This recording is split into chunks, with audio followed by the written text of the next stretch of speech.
आज अपन बात करते हैं some basic terminology used in pharmacology.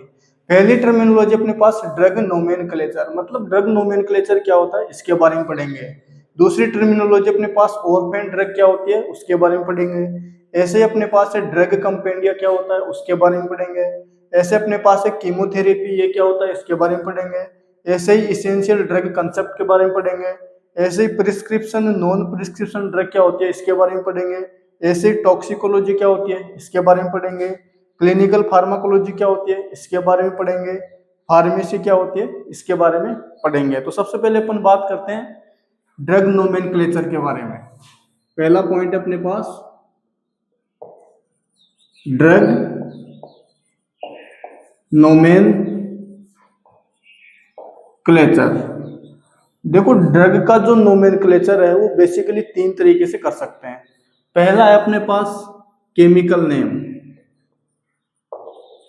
Chemical name. दूसरा है अपने पास प्रोप्राइटरी नेम। दूसरा कौन सा अपने पास प्रोप्राइटरी नेम। तीसरा है अपने पास non proprietary name, non proprietary name.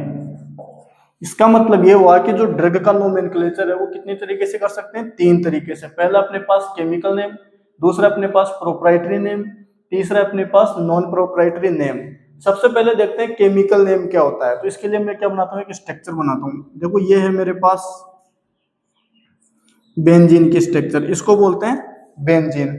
मैं क्या करता हूँ इस बेंजीन के ऊपर इधर एक हाइड्रोक्सिल ग्रुप लगा देता हूँ, ठीक है। ये जो पूरी स्ट्रक्चर बनी है इस पूरी स्ट्रक्चर को अपन बोलते हैं फिनोल।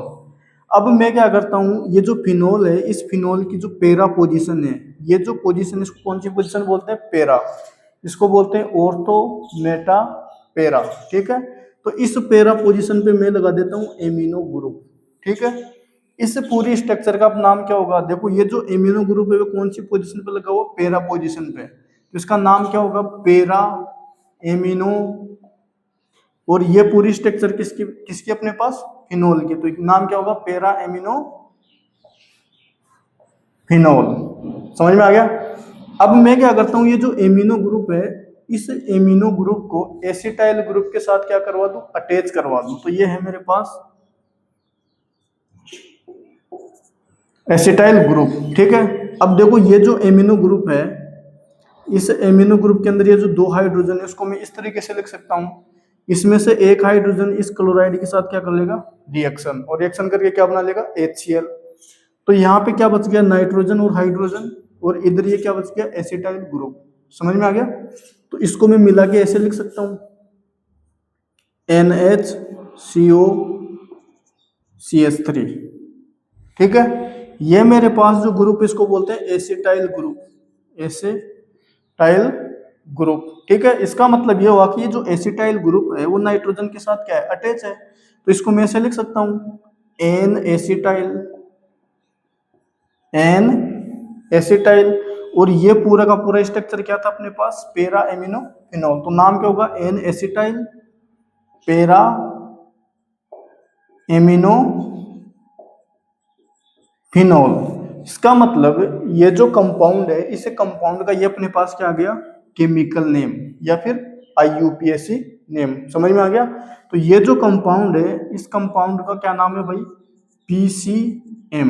इसका मतलब ये जो कंपाउंड है वो क्या है अपने पास, पैरासीटामोल। तो ये जो स्ट्रक्चर है वो किसकी स्ट्रक्चर है, पैरासीटामोल की। और इस पैरासीटामोल का ये क्या हो गया अपने पास, केमिकल नेम। समझ में आ गया। लेकिन एक चीज ध्यान रख लेना, हमेशा प्रिस्क्रिप्शन के अंदर किसी भी ड्रग का केमिकल नेम नहीं लिखते। क्यों नहीं लिख सकते, इसका कारण है। कारण पहला क्या है कि केमिकल नेम क्या होते हैं, लंबे होते हैं। समझ में आ गया। और प्रिस्क्रिप्शन अपने पास क्या होती है, छोटी। तो सपोज मान लो प्रिस्क्रिप्शन में अपन 5-7 ड्रग का क्या नाम लिखना है, और कुछ ड्रगों के नाम क्या होते हैं, बड़े बड़े होते हैं। तो नाम लिखने में क्या होगी, दिक्कत। पहली चीज क्या होगी कि केमिकल नेम क्या होते हैं, बड़े होते हैं, तो उसको राइट करने में क्या होगी, दिक्कत। समझ में आ गया। दूसरा रीजन क्या होता है कि केमिकल नेम जो है वो याद नहीं रहते। समझ में आ गया। इसलिए ड्रग को प्रिस्क्राइब करने में क्या होगी, दिक्कत। समझ में आ रहा। इसलिए अपन नॉर्मली प्रिस्क्रिप्शन के अंदर केमिकल नेम को प्रिस्क्राइब नहीं करते। समझ में आ गया? तो केमिकल नेम को अपन प्रिस्क्राइब नहीं करते तो फिर करते क्या है भाई? तो ध्यान रख लेना, ये जो केमिकल नेम होते हैं ना, इसको अपन कोडिंग के रूप में लिखते हैं, कोड प्रोवाइड करवाते हैं। समझ में आ गया? तो ये अपना हो गया क्या? Chemical name. इतना समझ में आ गया? अब बात करते हैं प्रोप्राइटरी नेम और नॉन प्रोप्राइटरी नेम। समझ में आ गया? तो इसको समझने के लिए अपन समझते हैं स्टोरी। उस स्टोरी की हेल्प से अपन ये समझेंगे कि प्रोप्राइटरी नेम क्या होता है और नॉन प्रोप्राइटरी नेम क्या होता है। तो इसको मैं मिटा देता हूं।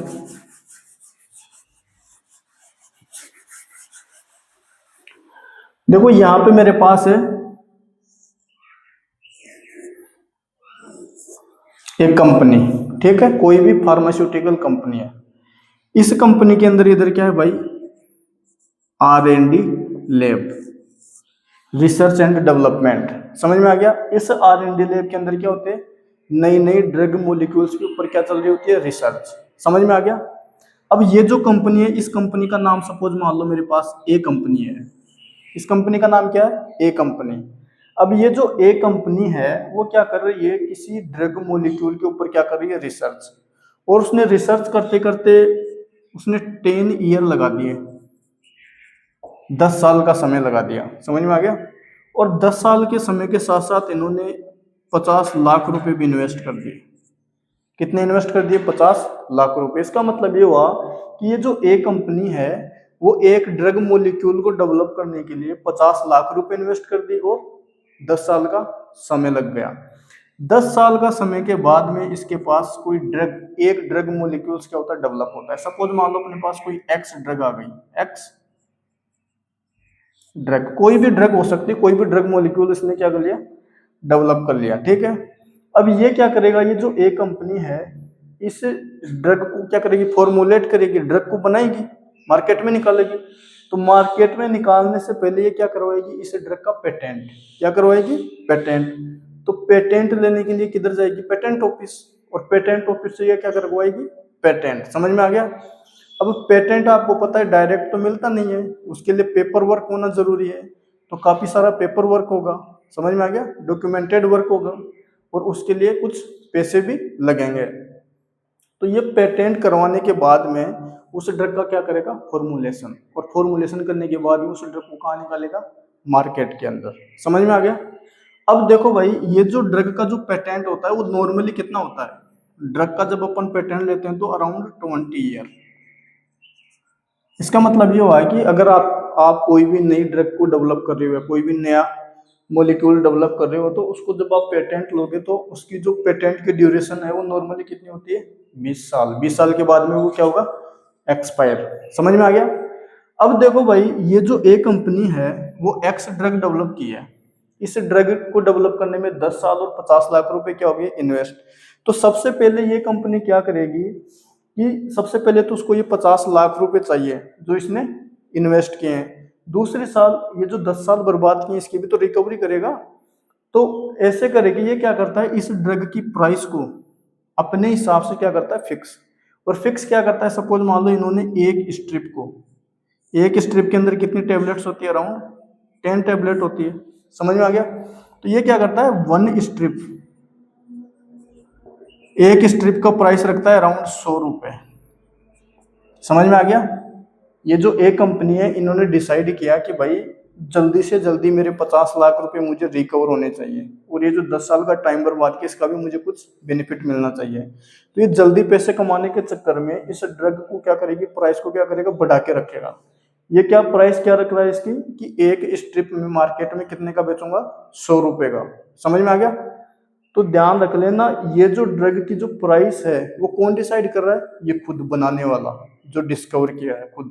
समझ में आ गया ना? तो इसका मतलब ये जो ए कंपनी है वो क्या हो गई? मैन्युफैक्चरर हो गई।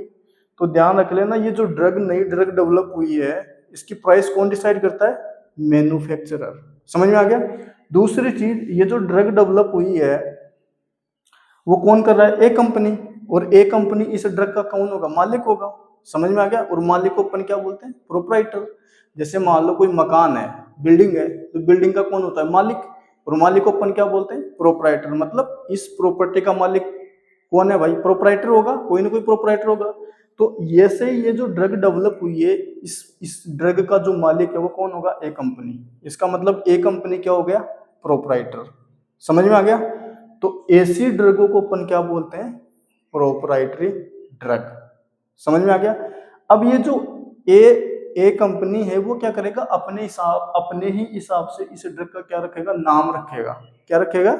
नाम। क्योंकि भाई इसका मालिक ये है तो वो अपनी मर्जी से कुछ भी नाम रख सकता है, XYZ कुछ भी। समझ में आ गया?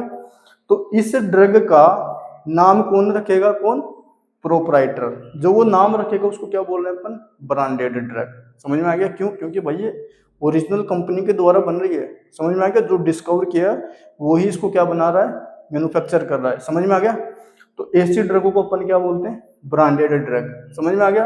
अब शुरुआत में इसने जैसे ही प्राइस को क्या बढ़ा के रखा, इसका मतलब ये हुआ कि जो ये ब्रांडेड ड्रग है इनकी प्राइस भी क्या होगी? ज्यादा होगी।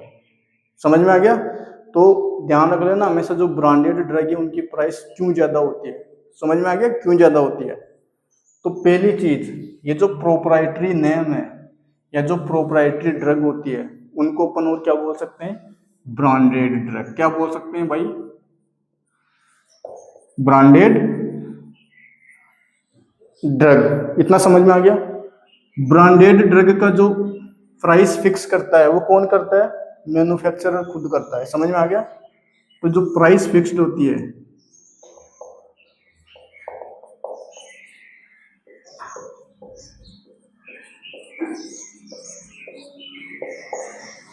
प्राइस कौन फिक्स करता है भाई इसकी?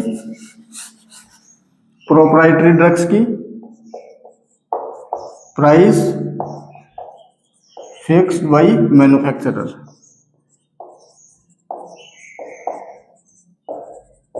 समझ में आ गया? और इस ड्रग का जो नाम रखेगा वो भी कौन रखेगा? मैन्युफैक्चरर खुद, प्रोपराइटर। समझ में आ गया? तो ऐसी ड्रग क्या होती है? Proprietary drug. समझ में आ गया? तो प्रोपराइटरी ड्रग क्या होती है? प्रोपराइटरी ड्रग को अपन क्या बोल सकते हैं? Branded drug. ब्रांडेड ड्रग क्यों महंगी होती है ये आपको पता लग गया। दूसरी चीज, इसका जो प्राइस है वो कौन कौन फिक्स करता है? खुद मालिक फिक्स करता है। समझ में आ गया? प्रोपराइटर। अब बात करते हैं नॉन प्रोपराइटरी ड्रग। तीसरा कौन सा था अपने पास?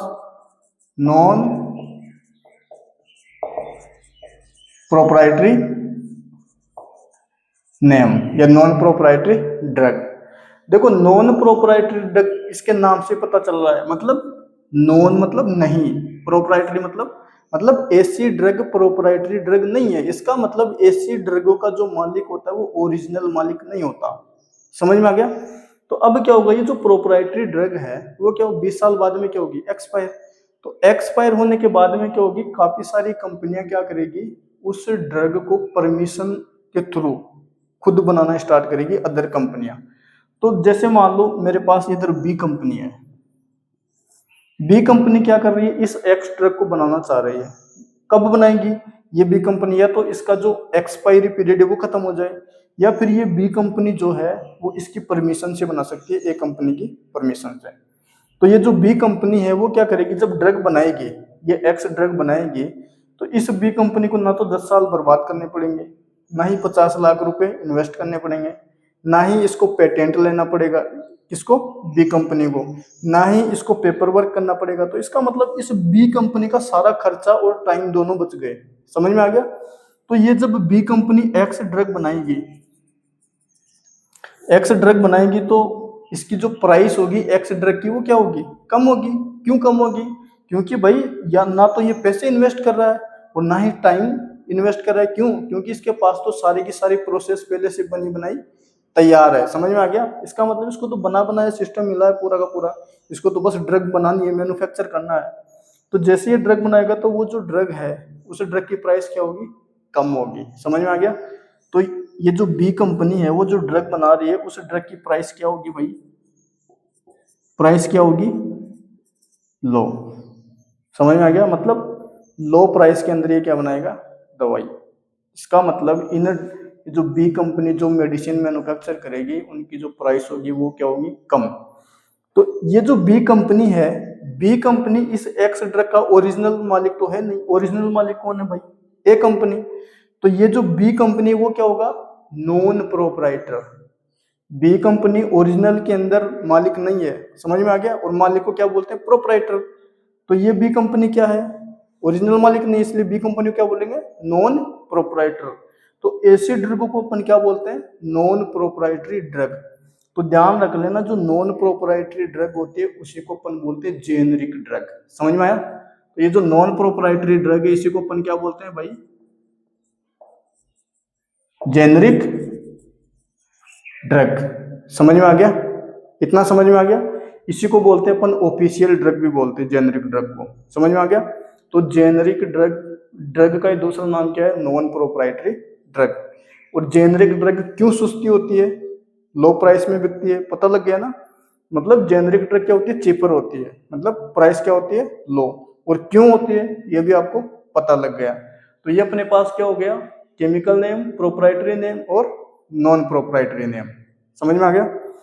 अब एक चीज का ध्यान रख लेना, ये जो प्रोपराइटरी नेम है, ध्यान रखना, एक ड्रग के मल्टीपल ब्रांड नेम हो सकते हैं।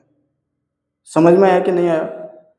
अब अपन बात करते हैं ऑर्फेन ड्रग के बारे में, ठीक है। इसको मैं मिटा देता हूं।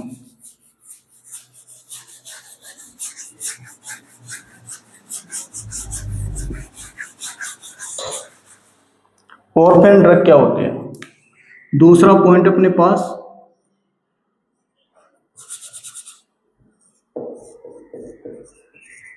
Orphan drug.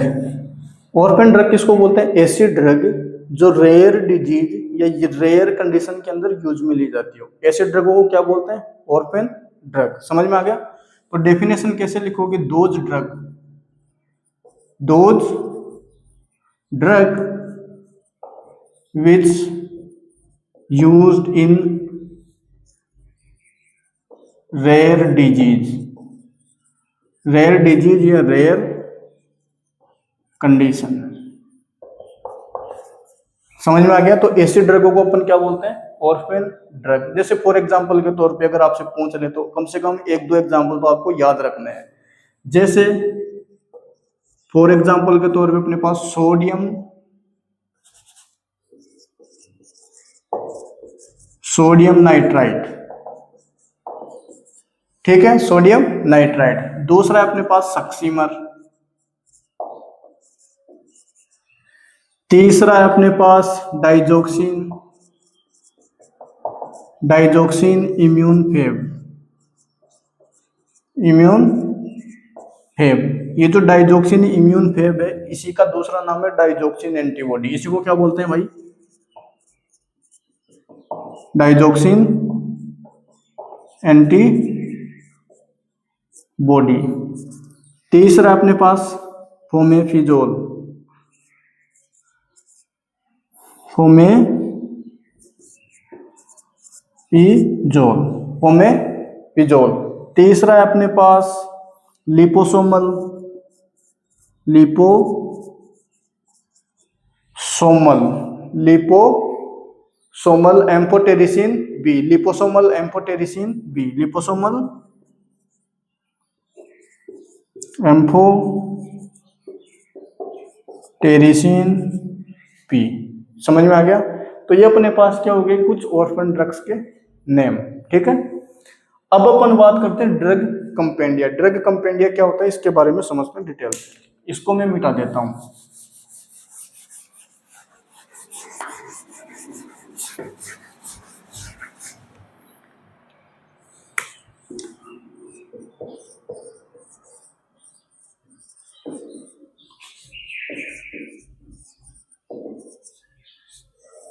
देखो सबसे पहले अपन ये समझते हैं कंपेंडिया क्या होता है।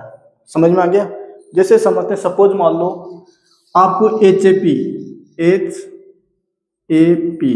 ह्यूमन एनाटॉमी एंड फिजियोलॉजी पढ़ना है। क्या पढ़ना है, HAP की बुक पढ़ना है। जस्ट एग्जांपल से समझते हैं, ठीक है। सपोज मान लो आपको HAP पढ़ना है और आपको पता है कि मार्केट के अंदर HAP की काफी सारी राइटरों की बुक अवेलेबल है।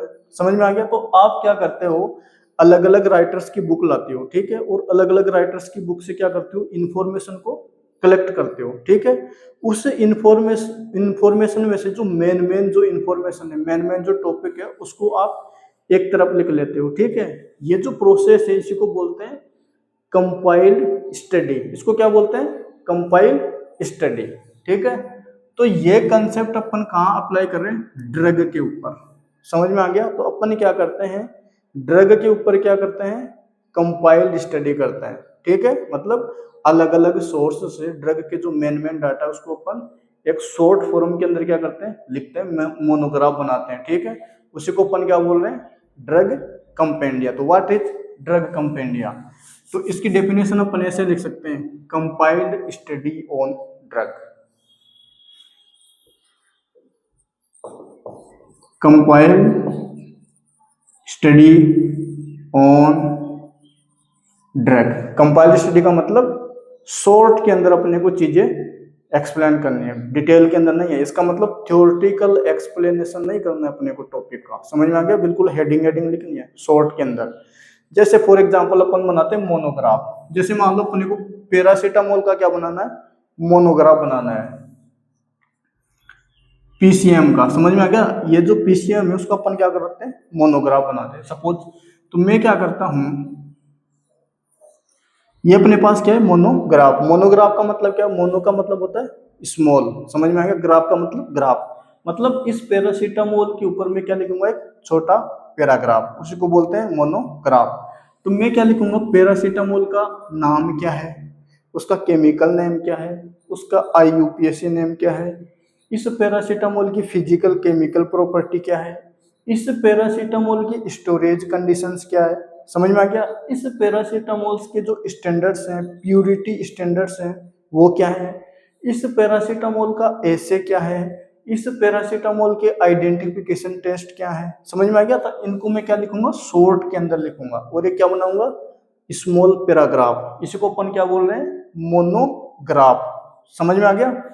तो अपन क्या करते हैं कि ड्रग कंपेंडिया के अंदर किसी भी ड्रग का डिफरेंट सोर्स से क्या करते हैं, कंपाइल स्टडी करते हैं। समझ में आ गया, डिफरेंट सोर्स लेते हैं, उसमें से मेन चीजें अपन लेके एक क्या बनाते हैं, मोनोग्राफ। तो इस पूरी की पूरी प्रोसेस को अपन क्या बोलते हैं, ड्रग कंपेंडिया। इतना समझ में आ गया। अब ये जो ड्रग कंपेंडिया है वो दो टाइप का होता है। कितने टाइप का होता है भाई, 2 टाइप का। पहला है अपने पास ऑफिशियल ड्रग कंपेंडिया। कौन सा है, official drug compendia, official drug compendia. और दूसरा अपने पास नॉन ऑफिशियल, नॉन ऑफिशियल। इसका मतलब ये हुआ कि जो ड्रग कंपेंडिया है वो 2 टाइप का होता है, ऑफिशियल ड्रग कंपेंडिया और non official drug compendia. Official drug compendia की अगर अपन बात करें, जैसे इसके एग्जांपल्स के अंदर क्या क्या हो सकता है आपका, फार्माकोपिया, फार्माकोपिया। ठीक है, दूसरा हो सकता है आपका नेशनल फॉर्मूलरी, नेशनल फॉर्मूलरी। समझ में आ गया। तो ये जो फार्माकोपिया है और नेशनल फार्माकोपिया क्या आपका ऑफिशियल कंपेंडिया, ऑफिशियल। तो इस तरीके से अपने पास जो ड्रग कंपेंडिया है वो 2 तरीके का हो सकता है, ऑफिशियल ड्रग कंपेंडिया और non official drug compendia. Official drug compendia के एग्जांपल हो सकते हैं अपने पास फार्माकोपिया या फिर फॉर्मूलरी या फिर नेशनल फॉर्मूलरी। जैसे अपने इंडिया के अंदर चलता है नेशनल फॉर्मूलरी। समझ में आ गया। तो अपन इसको यहाँ पे क्या लिख सकते हैं, फॉर्मूलरी लिख देते हैं सिंपली, फॉर्मूलरी, फॉर्मूलरी। जैसे अपने इंडिया के अंदर क्या चलता है, नेशनल फॉर्मूलरी। ऐसे ही अपने पास जो नॉन ऑफिशियल ड्रग कंपेंडिया है, उस नॉन ऑफिशियल ड्रग कंपेंडिया के क्या क्या एग्जांपल्स हो सकते हैं। जैसे फॉर एग्जांपल के तौर पे मार्टिंडल, क्या हो गया आपका,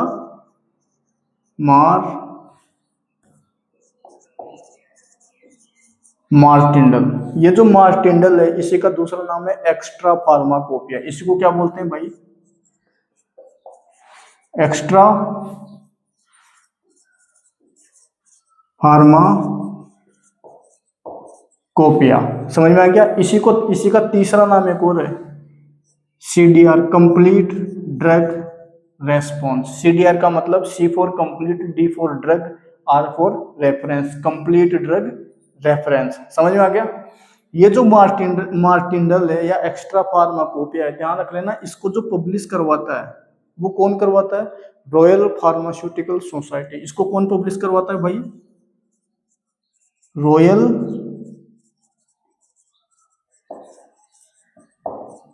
pharmaceutical society of great Britain. Great Britain, समझ में आ गया? इसका मतलब ये हुआ कि जो नॉन ऑफिशियल ड्रग कंपेंडिया है, इस नॉन ऑफिशियल ड्रग कंपेंडिया का कौन कौन से एग्जांपल है? मार्टिंडल। इसका मतलब ये जो मार्टिंडल है, एक्स्ट्रा फार्माकोपिया है, इसको पब्लिश कौन करवाता है? Royal pharmaceutical society of great Britain. लेकिन ध्यान रख लेना, ये एवरी 2 to 3 ईयर के अंदर पब्लिश होता है। समझ में आ गया? प्रत्येक 2-3 साल के अंदर ये क्या होता है? पब्लिश होता है। इतना समझ में आ गया? और दूसरा एग्जाम्पल क्या हो सकता है अपने पास इसका? Complete physician desk reference. और क्या हो सकता है अपने पास? पीडीआर। पीडीआर का मतलब फिजिशियन डेस्क रेफरेंस। इसको लिख लेते हैं इधर, फिजिशियन डेस्क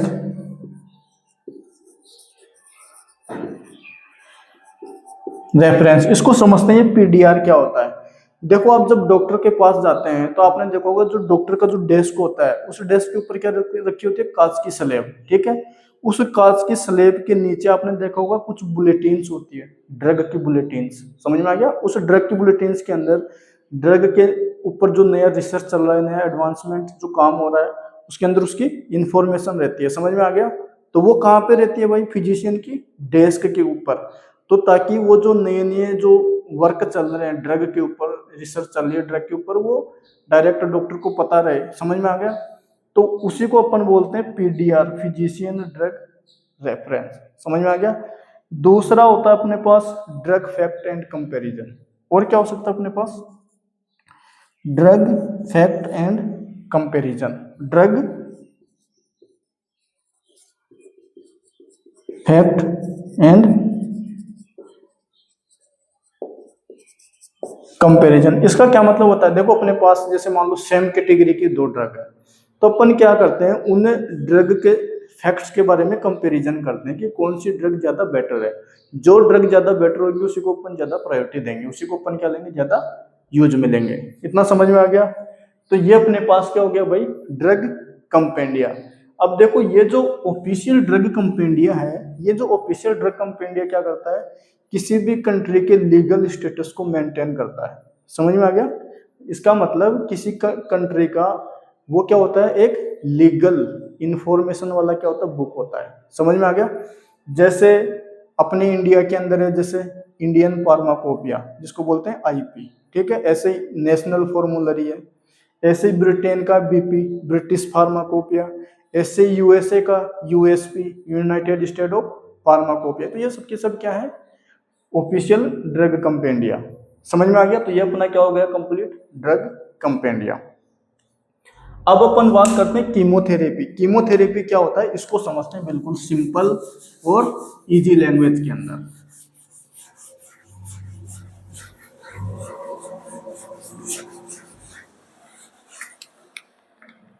देखो, ये है अपने पास कीमोथेरेपी।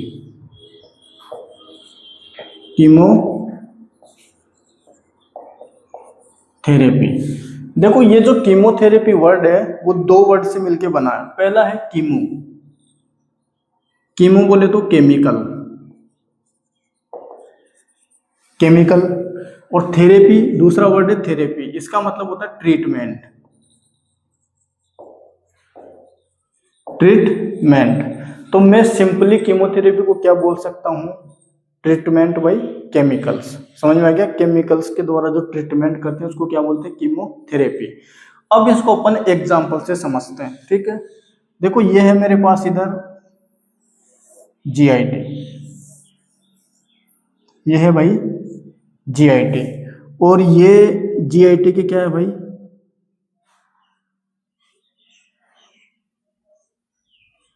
सेल। ये है मेरे पास जीआईटी की सेल। ठीक है, अब ये जो सेल्स है वो आपस में क्या होती है? टाइटली अटैच, एक दूसरे से क्या होती है? स्पेशल कनेक्शन के थ्रू ये क्या होते हैं आपस में टाइटली अटैच। ये जो स्पेशल कनेक्शन हो रहे हैं सेल्स के बीच में, ये किसके कनेक्शन है? प्रोटीन मॉलिक्यूल के कनेक्शन। समझ में आ गया? अब देखो यहाँ पे जीआईटी के अंदर यहाँ पे क्या होते हैं सेल्स, कुछ सेल्स क्या करती है अबनॉर्मली ग्रोथ करती है, ठीक है, अबनॉर्मली ग्रोथ। इसका मतलब यहाँ पे क्या बन रहा है सेल्स का क्लस्टर, सेल्स का गुच्छा, इसको अपन क्या बोल रहे हैं? ट्यूमर। इसका मतलब जीआईटी के अंदर क्या हो रखा है? ट्यूमर। ट्यूमर किसको बोलते हैं? Abnormal, unregulated, uncontrolled growth of cell, इसको क्या बोल रहे हैं अपन? ट्यूमर। तो ये जो ट्यूमर्स है, इस ट्यूमर की जो सेल्स है वो क्या है? अबनॉर्मल। और अबनॉर्मल सेल्स को मैं क्या बोल सकता हूँ? Malignant cell. तो ये यहाँ पे मेरे पास कौन सी सेल आ गई भाई? Malignant cell, malignant cell. समझ में आ गया? अब देखो भाई होता क्या है कि यहाँ पे जो है स्पेशल टाइप का बैक्टीरिया, ये है मेरे पास, ये जो स्पेशल टाइप का बैक्टीरिया है वो क्या करता है, ये जो दो सेल्स के बीच में जो टाइट जंक्शन है, समझ में आ गया, इस टाइट जंक्शन को ये क्या कर रहा है? कट कर रहा है। समझ में आ गया? और जैसे ये टाइट जंक्शन कट होगा तो ये जो सेल्स है वो एक दूसरे से क्या हो जाएगी? डिटैच। क्या हो जाएगी? डिटैच। तो स्ट्रक्चर अपने पास कुछ ऐसी आएगी। समझ में आ गया? इसका मतलब सेल्स के बीच में क्या बन गया? गैप यहाँ पे। समझ में आया? अब देखो जैसे ही आपको पता है कि स्टोमक के अंदर क्या होता है? HCl का रिलीज होता है। तो HCl का रिलीज होगा तो वो जो HCl है वो इस गैप के थ्रू यहाँ पे स्टोमक की वाल के डायरेक्ट क्या होगा? कांटेक्ट में होगा, डायरेक्ट टच में होगा। और इस स्टोमक की वाल को क्या कर देगा? डैमेज। समझ में आ गया? घाव कर देगा अंदर। तो इस कंडीशन को अपन क्या बोल रहे हैं? अल्सर। यहाँ पे क्या हो गया? अल्सर। समझ में आ गया? ये जस्ट नॉर्मल है समझने के लिए, अल्सर के बारे में अपन डिटेल में पढ़ेंगे फार्माकोलॉजी में आगे। समझ में आ गया? ये जस्ट नॉर्मल एक्सप्लेनेशन है। अब देखो यहाँ पे क्या प्रोड्यूस हो गया? अल्सर। इसका मतलब ये जो बैक्टीरिया है वो क्या प्रोड्यूस कर रहा है? अल्सर। और इस बैक्टीरिया का नाम क्या है? Helicobacter pylori. इसका नाम क्या है भाई? H pylori. समझ में आ गया? अगर अब मान लो मेरे को अगर इस अल्सर को ठीक करना है तो सबसे पहले तो मैं इस बैक्टीरिया को किल करूंगा। समझ में आया? तो मैं क्या करता हूं, इस बैक्टीरिया को किल करने के लिए ड्रग मॉलिक्यूल लेता हूं। क्या करता हूं भाई? Drug molecule. समझ में आ गया? और ये जो ड्रग मॉलिक्यूल है वो क्या कर रहा है? इस बैक्टीरिया को क्या कर रहा है भाई? डिस्ट्रॉय, किल। समझ में आ गया? जैसे ही बैक्टीरिया डिस्ट्रॉय होगा तो आगे ये जो कनेक्शन है उसको ब्रेक डाउन क्या होगा? करना स्टॉप। तो धीरे धीरे यहाँ पे क्या होगा? सेल्स प्रोलिफरेट होगी, मल्टीप्लाई होगी, और मल्टीप्लाई होगी ये जो गाव है वो वापस से क्या होगा? रिकवर। समझ में आ गया? साथ में मैं और क्या दूंगा? एंटासिड, ताकि जो HCl रिलीज हो रहा है वो क्या हो जाए? न्यूट्रल। तो HCl का इफेक्ट भी क्या हो जाए? कम। समझ में आ गया? अब देखो भाई, आपको पता है कि जो ड्रग होती है वो क्या होती है भाई? Chemical substance. इसका मतलब ये जो ड्रग है वो क्या है भाई? Chemical substance. ये तो सबको पता ही है कि ड्रग क्या है भाई? Chemical substance. अब देखो ये जो ड्रग है, ध्यान से देखना, ये जो ड्रग है वो क्या कर रही है? इस बैक्टीरिया को किल कर रही है। इसका मतलब ये जो ड्रग है वो किसके ऊपर अपना एक्शन शो कर रही है? बैक्टीरिया के ऊपर, ना कि इस जीआईटी की सेल्स के ऊपर। यहाँ पे समझ में आ गया? अब मेरे को ये बताओ कि जैसे नॉर्मली, जैसे मान लो घर पे कोई बाहर से कोई बंदा आता है, ठीक है, मेहमान आता है, तो उसको अपन क्या बोलते हैं? गेस्ट। क्या बोलते हैं? गेस्ट। और अपन खुद क्या होते हैं उनके लिए? होस्ट। तो ऐसे यहाँ पे है भाई, ये जो जीआईटी है, जीआईटी क्या है? होस्ट। किसके लिए? इस बैक्टीरिया के लिए, क्योंकि बैक्टीरिया बाहर से आया है। तो बैक्टीरिया क्या हो गया? गेस्ट। बैक्टीरिया क्या हो गया भाई? गेस्ट। और ये जो जीआईटी की सेल्स है वो क्या हो गई? होस्ट। तो ये क्या है अपने पास? गेस्ट। और ये जो जीआईटी की सेल्स है ये क्या हो गई? Host cell. क्या बोल सकता हूं मैं? Host cell. समझ में आ गया? होस्ट का मतलब अपनी खुद की बॉडी के अंदर अपन खुद क्या है? होस्ट। और अपने अंदर कोई बैक्टीरिया, माइक्रो ऑर्गेनिजम्स अंदर जाएगा वो क्या होगा? गेस्ट। समझ में आ गया? अब देखो भाई, ऐसे ही मेरे पास क्या है, ये जो मेलिग्नेंट सेल्स है, ठीक है, इस मेलिग्नेंट सेल्स को मैं क्या करूंगा, किल करने के लिए एंटी कैंसर ड्रग लूंगा। क्या लूंगा? Anti cancer drug. और वो एंटी कैंसर ड्रग क्या करेगी, इस मेलिग्नेंट सेल्स को क्या करेगी, डिस्ट्रॉय।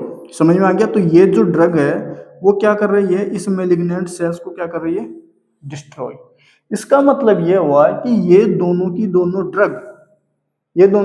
ड्रग अपनी बॉडी की नॉर्मल सेल्स के ऊपर काम नहीं कर रही। समझ में आ गया? ये दोनों की दोनों ड्रग कहाँ पे काम कर रही है, गेस्ट के ऊपर, और ये मेलिग्नेंट सेल। तो मेलिग्नेंट सेल्स भी क्या है, गेस्ट सेल की तरह ही बिहेव करता है। क्यों? क्योंकि भाई मेलिग्नेंट सेल अपने को चाहिए थोड़ी, मेलिग्नेंट सेल्स को तो डिस्ट्रॉय करना है, खत्म करना है, बाहर निकालना है बॉडी से। समझ में आ गया ना? इसको बॉडी के अंदर नहीं रखना। तो इसका मतलब ये भी किसकी तरह बिहेव करेगी, गेस्ट सेल की तरह। समझ में आ गया? तो ध्यान रख लेना, ऐसी ड्रग जो किस पे इफेक्ट करे, गेस्ट पे और मेलिग्नेंट सेल्स पे। समझ में आ गया? तो ऐसी ड्रगों को बोलते हैं कीमोथेराप्यूटिक एजेंट। समझ में आ गया? देखो ये ड्रग क्या है, केमिकल सब्सटेंस, और इस केमिकल सब्सटेंस के द्वारा एक तो बैक्टीरिया किल हो रहा है और एक मेलिग्नेंट सेल्स किल हो रही है। इसका मतलब इस केमिकल सब्सटेंस के द्वारा क्या हो रही है, थेरेपी। समझ में आ गया? तो ऐसे केमिकल सब्सटेंस को कीमोथेराप्यूटिक सब्सटेंस बोलते हैं। क्या बोलते हैं? Chemotherapeutic substance. तो ध्यान रख लेना, कीमोथेरेपी के अंदर अपने पास एक नया वर्ड आ गया। कौन सा वर्ड आ गया? Chemotherapeutic agent. समझ में आ गया?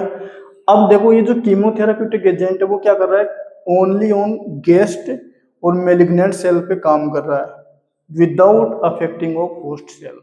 होस्ट सेल के ऊपर तो काम ही नहीं किया, इसका मतलब होस्ट सेल के ऊपर क्या इफेक्ट नहीं आया। समझ में आ गया? तो अब इसकी डेफिनेशन कैसे देंगे भाई, व्हाट इज कीमोथेराप्यूटिक एजेंट? ऐसे chemical substance, those chemical substance which affect the which affect the किसको, गेस्ट सेल को, गेस्ट और किसको, मेलिग्नेंट सेल को, मेलिग्नेंट सेल को। मतलब ऐसे केमिकल सब्सटेंस जो किसको अफेक्ट करे, गेस्ट को और मेलिग्नेंट सेल्स को, विदाउट अफेक्टिंग किसको, होस्ट सेल को। समझ में आ गया? तो विदाउट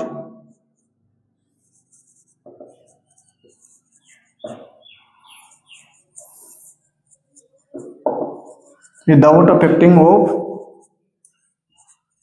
होस्ट सेल। तो ऐसे केमिकल सब्सटेंस को अपन क्या बोलते हैं, कीमोथेराप्यूटिक एजेंट। इतना समझ में आ गया? अब देखो भाई थोड़ा सा और एक्सप्लेनेशन करते हैं अपन। देखो यहाँ पे क्या है भाई, जस्ट समझने के लिए, यहाँ पे क्या है भाई, पेराइटल सेल्स। और पेराइटल सेल्स क्या करती है, HCl का क्या करती है, रिलीज, कंटिन्यूसली क्या करती रहती है भाई, ये मेरे पास क्या है, पेराइटल सेल्स, और पेराइटल सेल्स कंटिन्यूसली क्या कर रही है, HCl को रिलीज। समझ में आ गया? अब ये जो पेराइटल सेल्स है वो कौन सी सेल है, होस्ट सेल। कौन सी सेल है, होस्ट सेल। समझ में आ गया? अब मैं क्या करता हूं, इस HCl प्रोडक्शन को कम करने के लिए मैं क्या लेता हूं, एंटासिड। समझ में आ गया? H2 blocker. समझ में आ गया? तो यहाँ पे क्या है भाई मेरे पास, H2 रिसेप्टर। समझ में आ गया? अब मैं क्या करता हूं, इस H2 रिसेप्टर को ब्लॉक करने वाली ड्रग लेता हूं यहाँ पे। तो ये मेरे पास क्या है भाई, H2 ब्लॉकर। समझ में आ गया? इसका मतलब ये हुआ कि ये जो सेल्स है वो किसको रिलीज कर रही है, HCl, और उस HCl की वजह से, HCl की ज्यादा सिक्रेशन होने की वजह से क्या हो रहा था, एसिडिटी और अल्सर। अब मैं क्या कर रहा हूं, इस HCl को मेरे को, इस HCl का सिक्रेशन को क्या करना है, कम करना है। तो इस HCl के सिक्रेशन को कम करने के लिए मैं क्या करूंगा, ये जो पेराइटल सेल्स है, इस पेराइटल सेल्स की एक्टिविटी को क्या कर दूं, अल्टर कर दूं। समझ में आ गया? इसका मतलब ये पहले क्या थी, ओवर एक्टिव। अब मैं क्या कर दूं, इस पेराइटल सेल्स को क्या कर दूं, सप्रेस कर दूं, इसकी एक्टिविटी को क्या कर दूं, डिक्रीज कर दूं। समझ में आ गया? इसका मतलब ये जो H2 ब्लॉकर है इस पेराइटल सेल्स की एक्टिविटी में क्या कर रहा है, फेरबदल कर रहा है। समझ में आ गया? इसकी एक्टिविटी को क्या कर रहा है, डिक्रीज कर रहा है। समझ में आ गया? तो ये जो ड्रग है H2 ब्लॉकर, ये ड्रग इस सेल्स के ऊपर क्या कर रही है, एक्शन कर रही है। इसका मतलब ये ड्रग इस सेल्स के ऊपर अपना पावर शो कर रही है। समझ में आ गया? और पावर को अपन क्या बोलते हैं, डायनामिक। पावर को क्या बोल सकते हैं, डायनामिक। और ड्रग को मतलब फार्मा, फार्मा कौन, समझ में आ गया? तो ऐसे केमिकल एजेंट, समझ में आ गया, जो होस्ट सेल के ऊपर क्या करे, इफेक्ट शो करे। समझ में आ गया? होस्ट सेल के ऊपर क्या करे, इफेक्ट शो करे। तो ऐसे केमिकल एजेंट को बोलते हैं फार्माकोडायनामिक एजेंट। समझ में आ गया?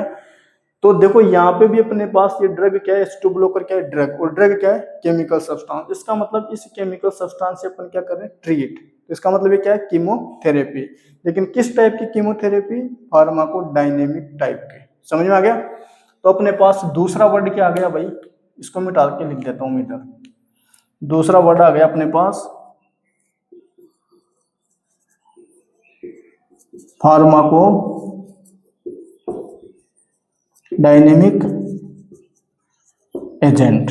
समझ में आ गया? तो फार्माकोडायनेमिक एजेंट किसको बोलते हैं, ऐसे केमिकल सब्सटेंस जो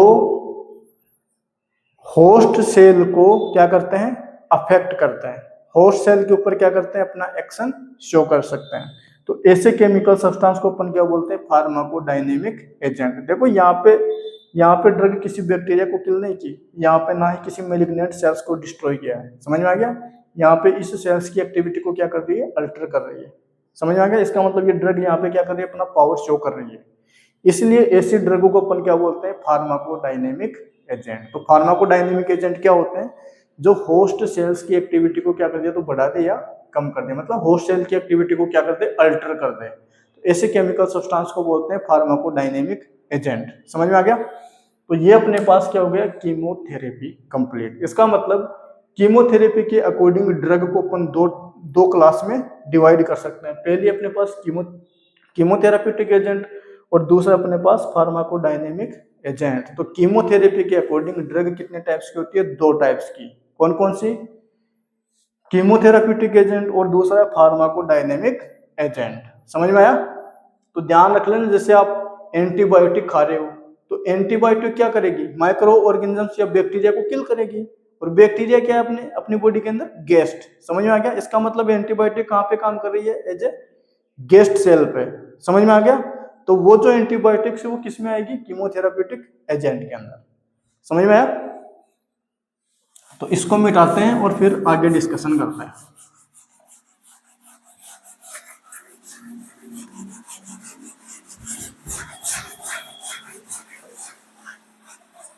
अब अपन बात करते हैं इसेंशियल ड्रग कंसेप्ट के बारे में। ठीक है, इसेंशियल ड्रग कंसेप्ट।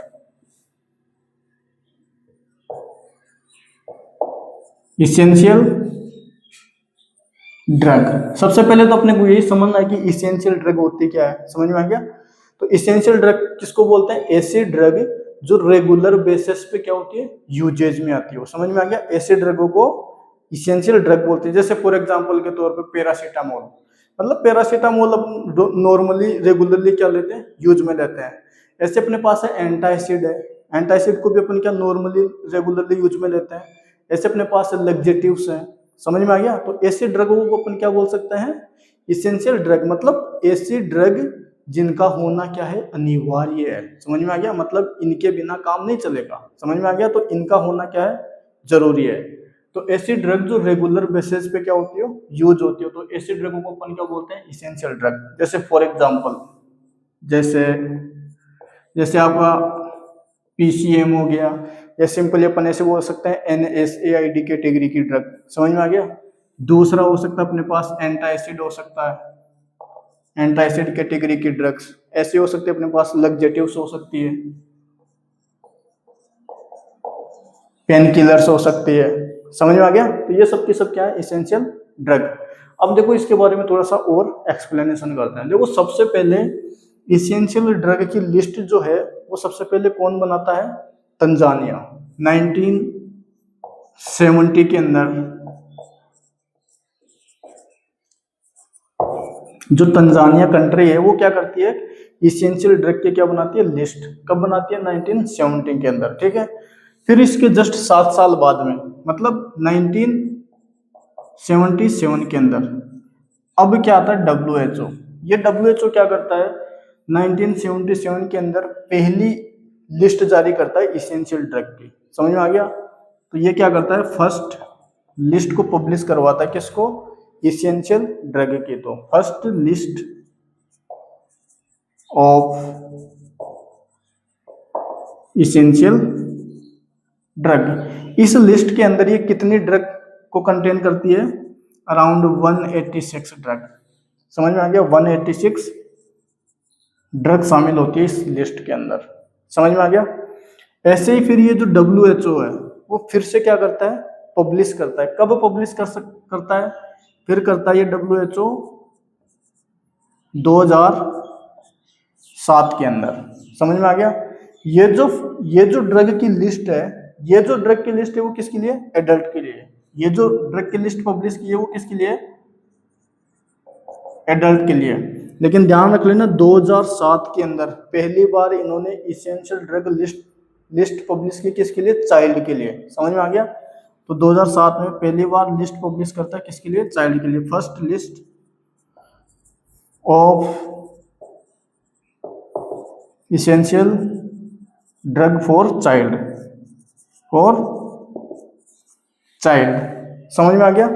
फिर ऐसे ये क्या करता है, 2011 के अंदर 70वें नंबर की इसेंशियल ड्रग लिस्ट जारी करता है, पब्लिश करवाता है। समझ में आ गया।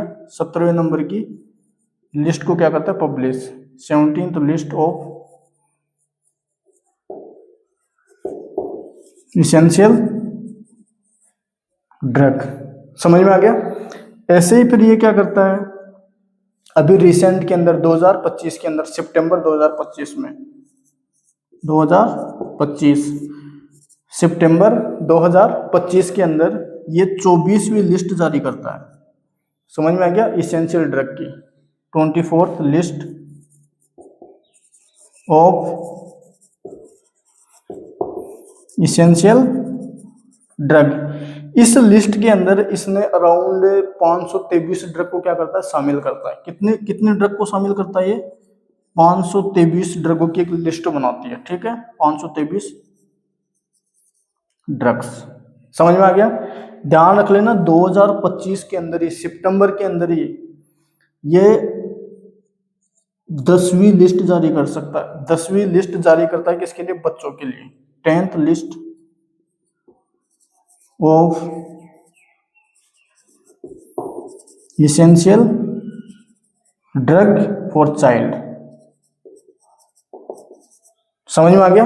तो ये जो 24वीं लिस्ट थी वो किसके लिए थी, एडल्ट के लिए। और ये बच्चों की कौन सी लिस्ट है, 10वें नंबर की लिस्ट।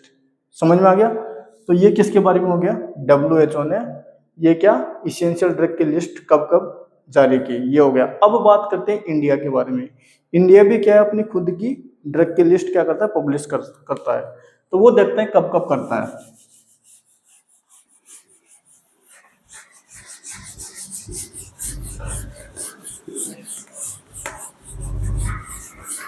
देखो जो इंडिया है वो 1996 के अंदर इंडिया क्या करता है, अपनी पहली इसेंशियल ड्रग की लिस्ट पब्लिश करता है। कब, 1996 में। तो first list of essential medicine. समझ में आ गया, first list of essential medicine.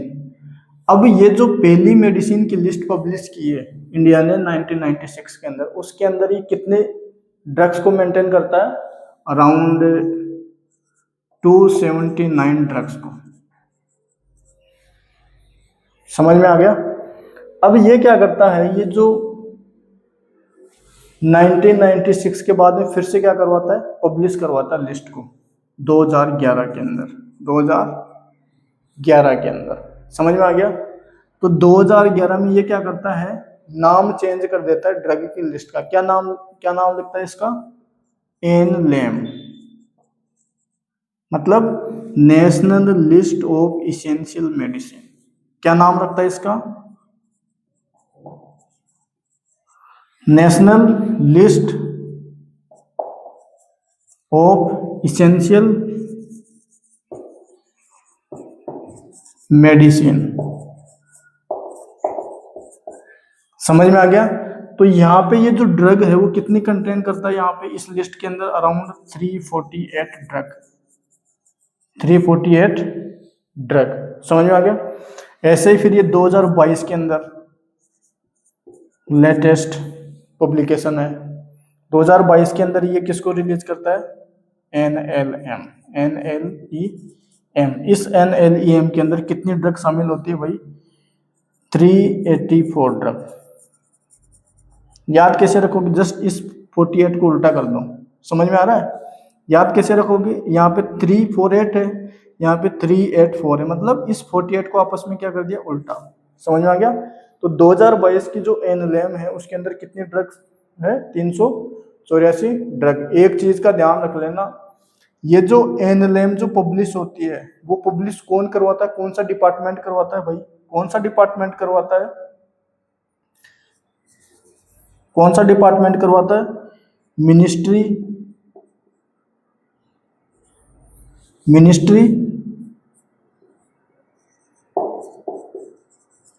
Of health and family welfare department. समझ में आ गया। तो ये जो NLEM है उसको कौन पब्लिश करता है, ministry of health and family welfare department. समझ में आ गया। तो ये अपने पास क्या होगी, essential drug concept. Essential drug क्या होती है, कौन कौन सी ड्रग होती है, और इसेंशियल ड्रग की लिस्ट कब कब कौन कौन पब्लिश करवाता है, इसके बारे में समझ में आ गया। अब अपन बात करते हैं prescription and non prescription drug के बारे में। तो इसको मिटा देता हूं और प्रिस्क्रिप्शन और नॉन प्रिस्क्रिप्शन ड्रग क्या होती है उसके बारे में समझते हैं।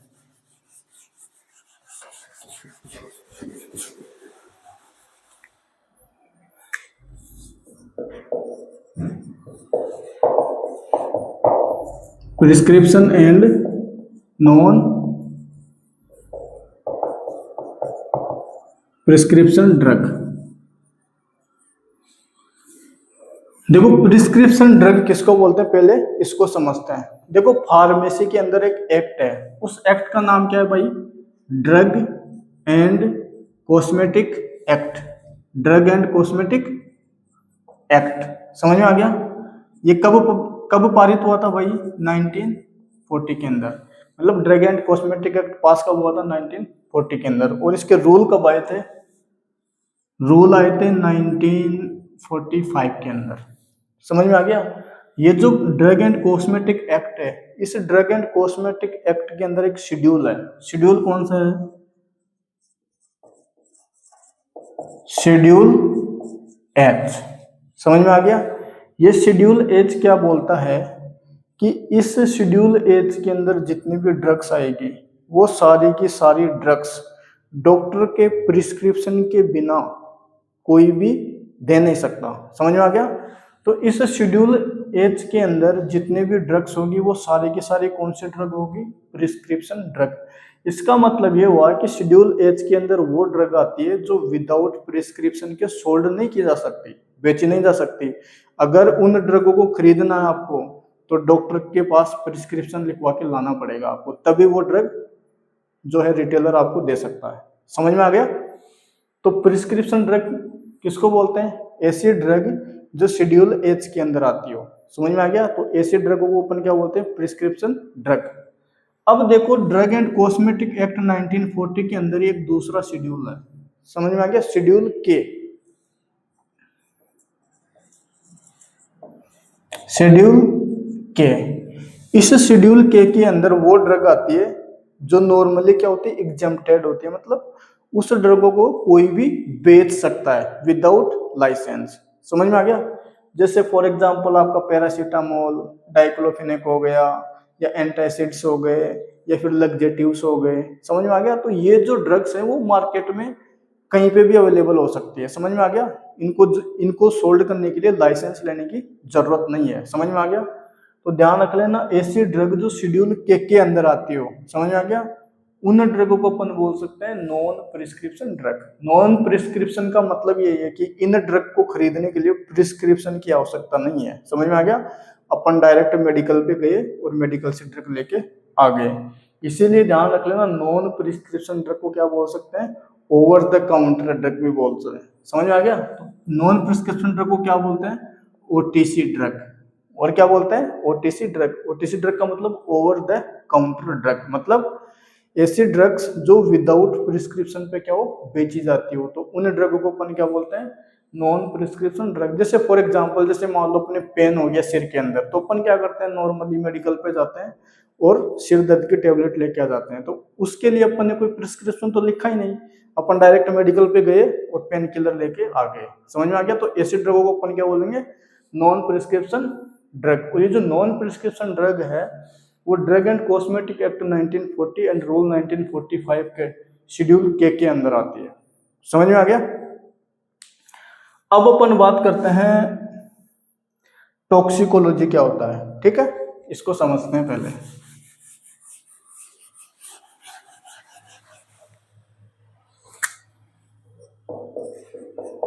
Toxicology,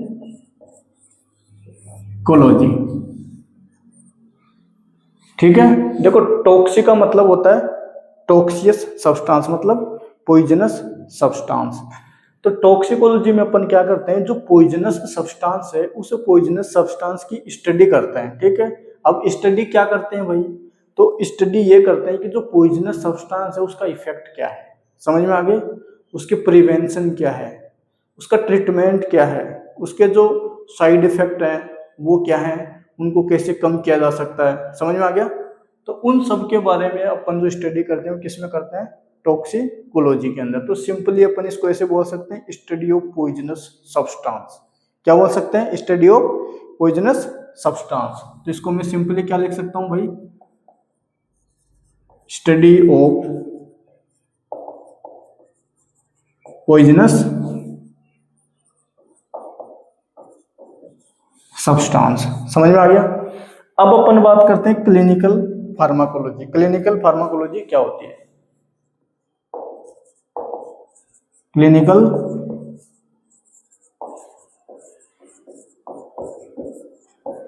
pharmacology,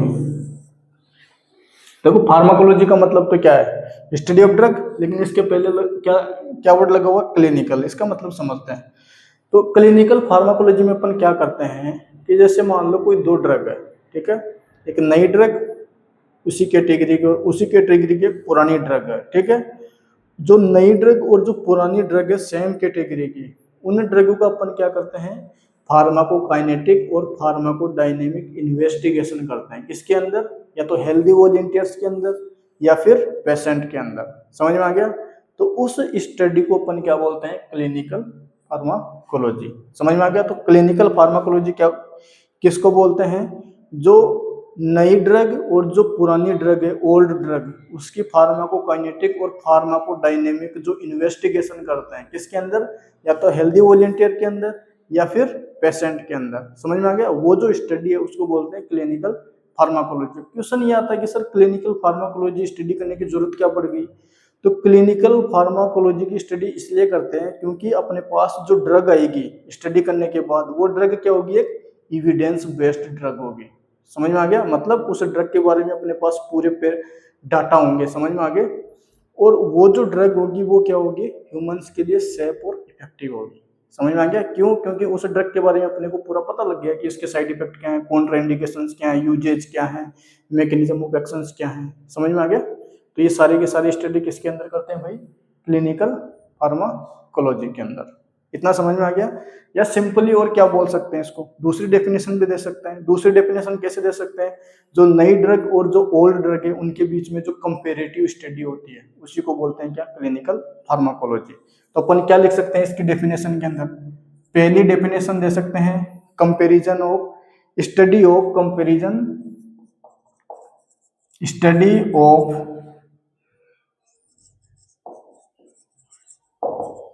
comparison of old and new drug. New drug मतलब ओल्ड और न्यू ड्रग के बीच में जो कंपेरेटिव स्टडी होती है उसी को अपन क्या बोलते हैं, क्लिनिकल फार्माकोलॉजी। ये comparative study in between old and new drug. और क्या लिख सकते हैं इसको,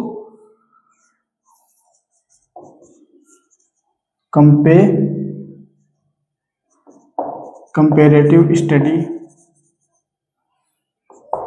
in between old and new drug. समझ में आ गया। दूसरी डेफिनेशन कैसे दे सकते हैं, फार्माकोकाइनेटिक और फार्माकोडायनेमिक इन्वेस्टिगेशन। समझ में आ गया। तो इन्वेस्टिगेशन ऑफ ड्रग, इन्वेस्टिगेशन या investigational study, investigational study of drug. समझ में आ गया। इन्वेस्टिगेशनल स्टडी ऑफ ड्रग, समझ में आ गया। या फिर अपन क्या लिख सकते हैं इसी को, फार्माकोकाइनेटिक और pharmacodynamic investigation, pharmacokinetic and pharmacodynamic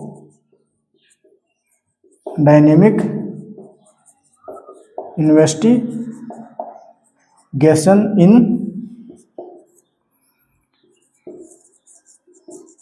healthy volunteers या फिर पेशेंट। समझ में आ गया। किसके लिए करते हैं, फॉर सेफ्टी एंड इफिकेसी। समझ में आ गया। ये जो ड्रग आएगी अपने पास क्लिनिकल फार्माकोलॉजिकल स्टडी के बाद में, वो ड्रग कैसी होगी, एविडेंस बेस्ड ड्रग। तो कौन सी ड्रग होगी भाई,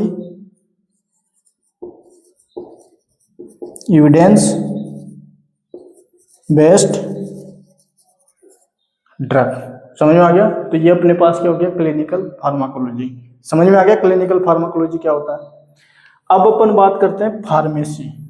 ठीक है, लास्ट टॉपिक अपना क्या है, फार्मेसी। फार्मेसी क्या होता है, इसी के अंदर एक वर्ड आता है फार्मास्यूटिकल, वो क्या होता है इसके बारे में समझते हैं।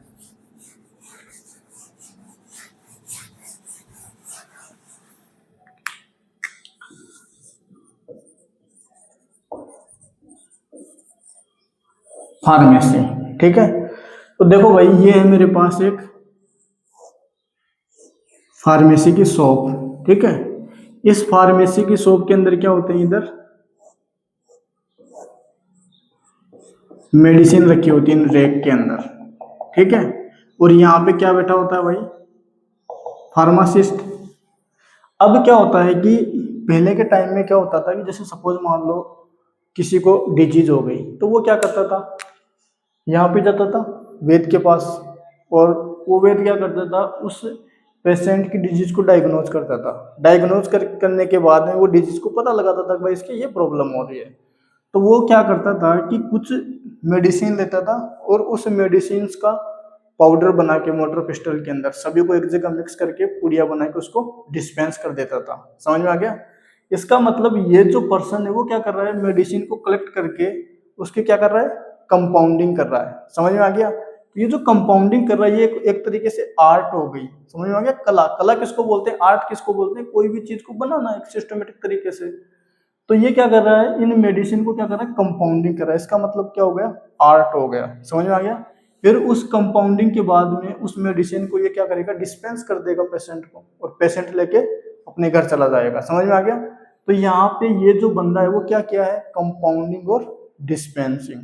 समझ में आ गया। तो ऐसा स्थान, ऐसा प्लेस जहाँ पे कंपाउंडिंग और डिस्पेंसिंग होती है ड्रग की, उसको क्या बोलते हैं, फार्मेसी। समझ में आ गया।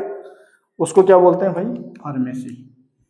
तो एनी प्लेस, ठीक है, वहां पे क्या होती है, कंपाउंडिंग और डिस्पेंसिंग ऑफ ड्रग, उसको क्या बोलते हैं, फार्मेसी। और ये जो कंपाउंडिंग और डिस्पेंसिंग है वो एक प्रकार की क्या है, आर्ट। समझ में आ गया। और ये पूरी की पूरी एक क्या है, प्रोसेस। प्रोसेस बोले तो साइंस है। साइंस का मतलब एक सिस्टमेटिक तरीके से क्या करना, स्टडी। तो यहाँ पे भी भाई प्रोसेस हो रही है दवाई को बनाने में, तो वो भी क्या एक प्रकार की क्या है, साइंस है। तो फार्मेसी का दूसरी डेफिनेशन क्या हो गई, pharmacy is a art of science या आर्ट एंड साइंस। किसकी किसकी आर्ट और किसकी साइंस, ड्रग के कंपाउंडिंग की और डिस्पेंसिंग की। समझ में आ गया। तो इसको अपन क्या बोलते हैं भाई, फार्मेसी बोलते हैं। समझ में आ गया। तो अपन सिंपली क्या बोलते हैं, compounding and dispensing of drug, इसको बोलते हैं क्या, फार्मेसी। मतलब एक ऐसा स्थान जहां पे ऊपर ड्रग की कंपाउंडिंग और डिस्पेंसिंग होती है, उसको अपन क्या बोलते हैं, फार्मेसी। अब देखो यहाँ पे ये जो बंदा है वो ड्रग कब बनाता है और कब बेचता है, जब इसके पास कोई पेशेंट आता है। इसका मतलब ये जो बंदा है वो ड्रग को तभी बनाएगा जब इसके पास कोई पेशेंट आएगा। पहले से बना के तैयार नहीं रखेगा कि मतलब कोई पेशेंट आया और उसको पहले से बनी बनाई ड्रग दे दी, ऐसा नहीं होता था पहले। समझ में आ गया। पहले क्या होता था, कोई पेशेंट आता था, उसको डायग्नोज करते थे और फिर उसको दवाई बना के देते थे। समझ में आ गया। लेकिन अब क्या होता है कि भाई जैसे कोई पेशेंट आया तो उस पेशेंट को क्या पहले से बनी बनाई दवाई देते हैं। जैसे मेडिकल स्टोर पे पहले से बनी बनाई दवाई होती है, तो डिजीज को डायग्नोज करके उसके अकॉर्डिंग उसको ड्रग को डिस्पेंस कर देते हैं। मतलब उसमें कंपाउंडिंग करने की जरूरत नहीं है। समझ में आ गया। तो ध्यान रख लेना, यहाँ पे जो ड्रग का जो कंपाउंडिंग हो रहा था, फॉर्मुलेशन हो रहा था, वो क्या था कि स्मॉल स्केल पे। समझ में आ गया। और एक होता है क्या, फार्मास्यूटिक्स,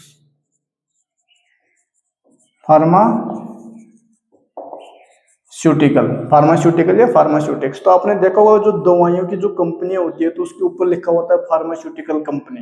समझ में आ गया। इसका मतलब उस कंपनी के अंदर जो दवाइयां है वो लार्ज स्केल पे क्या हो रही है, प्रोडक्शन हो रहा है। लार्ज स्केल पे उसका क्या हो रहा है, फॉर्मुलेशन।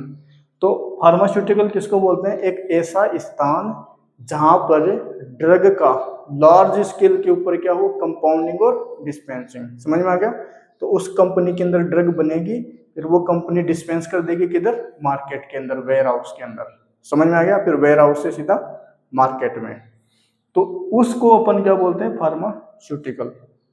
तो फार्मास्यूटिकल का मतलब लार्ज स्केल पे दवाइयों का प्रोडक्शन और डिस्पेंसिंग, उसी को बोलते हैं क्या, फार्मास्यूटिकल्स। अब आपने देखा होगा कि जो फार्मास्यूटिकल कंपनी होती है उस फार्मास्यूटिकल कंपनी में काफी सारे इक्विपमेंट्स और मशीनरी का क्या होता है, यूज। इसका मतलब ये फार्मास्यूटिकल कंपनी किसका यूज ले रही है, टेक्नोलॉजी का। इसका मतलब ये जो फार्मास्यूटिकल्स है वो क्या है, टेक्नोलॉजिकल साइंस। समझ में आ गया, समझे कि नहीं। तो ये डिफरेंस होता है फार्मेसी और फार्मास्यूटिकल में। पहला डिफरेंस क्या होता है, ड्रग की कंपाउंडिंग एंड डिस्पेंसिंग। इधर भी क्या होता है, ड्रग की कंपाउंडिंग और डिस्पेंसिंग। लेकिन यहाँ पे क्या होता है, स्मॉल स्केल में। यहाँ पे क्या होता है, लार्ज स्केल में। यहाँ पे दवाई कब बना के देते हैं, जब पेशेंट आता है उसको डायग्नोज करते हैं, फिर उसी दौरान ड्रग की कंपाउंडिंग होती है और डिस्पेंसिंग होती है। लेकिन यहाँ पे क्या होता है, ड्रग का पहले से लार्ज स्केल में बना के तैयार रखते हैं, ठीक है, और फिर उसको मार्केट में क्या करते हैं, डिस्ट्रीब्यूट। समझ में आ गया। तो फिर पेशेंट की नीड के अकॉर्डिंग उसको तुरंत से मेडिसिन क्या देते हैं, सप्लाई कर देते हैं। समझ में आ गया। तो ये अपने पास हो गया फार्मेसी और फार्मास्यूटिकल। तो ये क्या है, इसका बेसिक डिफरेंस। समझ में आ गया। तो ये थी अपने पास कुछ बेसिक टर्मिनोलॉजी फार्माकोलॉजी के अंदर। तो आज के लिए इतना ही।